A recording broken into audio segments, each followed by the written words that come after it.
Bütün çocuklara karşı suçludur. Nasıl ki hiçbir suç cezasız kalmaz, İsrail için de ceza günü hızla yaklaşmaktadır. Bugün biz hekimler ve sağlık çalışanları olarak terör, soykırım ve işgale karşı yürüyüşümüzün 8. haftasındayız. Ülkemizde gündemin dağıtılıp Filistin'e desteğin azalmaya çalışıldığının farkındayız. Gazze halkı ise tam 91 gündür uçak ve bomba seslerine, yıkıma ve katliama karşı direniyor. Uyku, güvenlik hissi ve düzenli beslenme gibi insanın temel ihtiyaçlarından hiçbirine sahip olamadıkları tam 91 gün. Sağlık hizmetlerine ulaşım gibi bizim için paha biçilemez bir hak, oradaki insanlar için öldümden önceki son durak. Bütün bunlara İsrail tarafından uygulanan teröre rağmen korkmayan ve yılmayan Gazze halkını tutuklansalar da, öldürülseler de görevleri başından bir an ayrılmayan Gazze'li sağlık çalışanlarını selamlıyoruz. Biliyoruz ki onlar kan görmeye, aralıksız çalışmaya, uykusuz kalmaya alışıktır. Ancak hastalarına yardım edememeye, onları çaresizce ölüme bırakmaya asla alışık değildir. Buradan devletimize ve uluslararası yardım kuruluşlarına sesleniyoruz. Biz Gazze'li sağlık çalışanlarıyla birlikte çalışmaya, oralarda kurulacak hastane ve sağlık tesislerinde görev almaya hazırız. Bununla birlikte İsrail tarafından tutuklanan ve türlü işkencelere maruz bırakılan 54'ten fazla hekimin özgürlüklerine güvenli bir şekilde kavuşmaları için ve yıkılan hastanelerin yeniden yapılması, güvenli bir şekilde işlev gösterebilmesi için gereken bütün çalışmaların yapılmasını talep ediyoruz. Tutuklanan hekimlerin ve yıkılan hastanelerin isimlerini basın kuruluşlarıyla paylaştık. Ve süreci takip ediyoruz.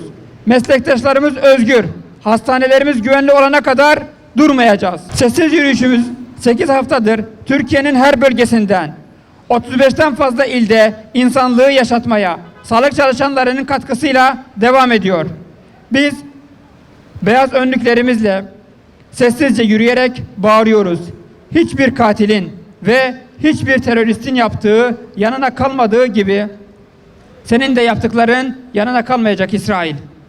Sen kaybedeceksin. İnsanlık kazanacak. Filistin halkı kazanacak.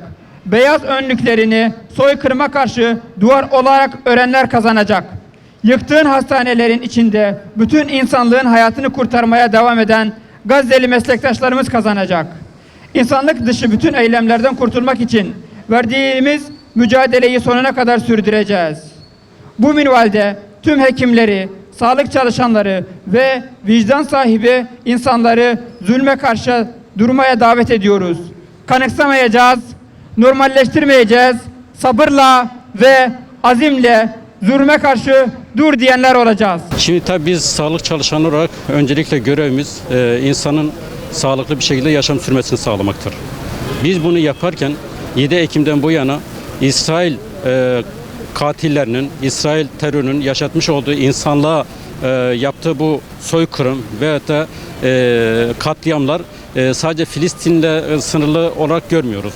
Çünkü bu bir onur meselesidir. İnsanlık onuru ayaklar altına alınıyor. Yani ne hastane tanıyorlar, ne ambulans tanıyorlar, ne okul tanıyorlar, ne de hayvan veya da bitki tanıyorlar. Alabildiğine yükleniyorlar. Bu hakikaten insanlık onuruna oynanan bir olaydır. Tüm dünyada, tüm kamuoyunun harekete geçmesi lazım. Başta çocukların öldürülmemesi, sağlık çalışanının öldürülmemesi.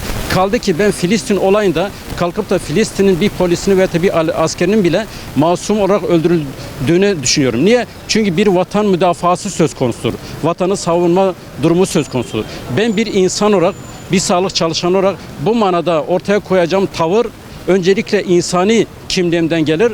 Arkasından da bir hekim olmamdan dolayı böyle bir tavır içine olmakla mükellefim. Bu yürüyüşlerimiz öncelikle şu katil İsrail'in ateşkesse razı olması ve durmasına kadar aralıksız devam edecek. Sonrasında da zindanlarında bulundurduğu sağlık çalışanlarımızın dışarı salınması, hürriyetine kavuşması ve yine orada var olan sağlık kurumlarımızın yeniden hizmete ulaşacak düzeye gelene kadar da bu yürüyüşlerimiz devam edecektir.